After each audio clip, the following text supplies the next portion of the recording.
টাকার নোট থেকে মসজিদের ছবি সরিয়ে মন্দিরের ছবি দেওয়া হচ্ছে। কথা বলো ঠিক কিনা? সব বরদাস্ত করা যায় ভাই, এটা তো বরদাস্ত করতে পারি না। 20 টাকার নোট থেকে তুমি মন্দিরের ছবি লাগিয়ে দিলে। কান্তজিউ মন্দির, কান্তজিউ মানে কি জানেন আপনার? কান্ত শব্দের অর্থ হচ্ছে কৃষ্ণ, আর জিউ শব্দের অর্থ হচ্ছে আপনার চিরজীবী হও। কান্তজিউ মানে কৃষ্ণ, তুমি চিরজীবী হও। আপনি ইচ্ছায় অনিচ্ছায় কোনো জায়গায় যদি একবার বলে বলেন কান্তজিউ, তাহলে কৃষ্ণ চিরজীবী হোক। আপনি কৃষ্ণের জন্য বারবার দোয়া করছেন। আপনি বলছেন হুজুর সিম্পল জিনিস, আপনি কেন মিম্বরে দাঁড়িয়ে কথা বলছেন? আরে না, মুসলমানদের ঈমান নিয়ে খেলা হচ্ছে, প্রমাণ চাও।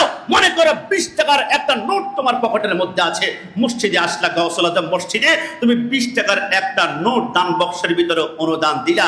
তুমি ইচ্ছায় অনিচ্ছায় তুমি 20 টাকা দাও নাই, তোমার মাধ্যমে মসজিদের ভিতরে মুসলমানদের মসজিদে 20 টাকার নোটের মাধ্যমে মন্দির ঢুকিয়ে দিয়েছে। কথা বলো ঠিক কিনা? আরে তুমি জানো না, তুমি সিম্পল মনে করিও না। মনে করো না আমরা নামাজে দাঁড়িয়েছি, 20 টাকার নোটটা পকেটের মধ্যে নিয়ে আমরা দাঁড়িয়েছি, আল্লাহু আকবার বলে নামাজে আপনি নামাজ পড়ছেন, আর পকেটের মধ্যে 20 টাকার নোট রেখে কান্তে জিও কৃষ্ণ তুমি চিরজীবী হও তুমি বলে সেইখানে তুমি প্রার্থনা করছো। আর 20 টাকার নোটের ভিতরে তুমি মসজিদের ছবি আলাদা করে তুমি মন্দিরের ছবি দিয়েছ। মনে করেন নামাজে আমরা দোয়া পড়লাম, সূরা পড়লাম, ইয়্যাকা না'বুদু ওয়া ইয়্যাকা নাস্তাইন, আল্লাহ তুমি একমাত্র প্রার্থনাকারী খোদা, কিন্তু পকেটের ভিতরে আমি কান্তে জিও হে কৃষ্ণ তুমিও তার সাথে আরেকজন খোদা আছো। এটা মেনে নেওয়া যায় না। মুসলমান সংখ্যাগরিষ্ঠ দেশ, 20 টাকার নোট থেকে মসজিদের ছবি সরিয়ে মন্দির দিয়েছ, অতিশত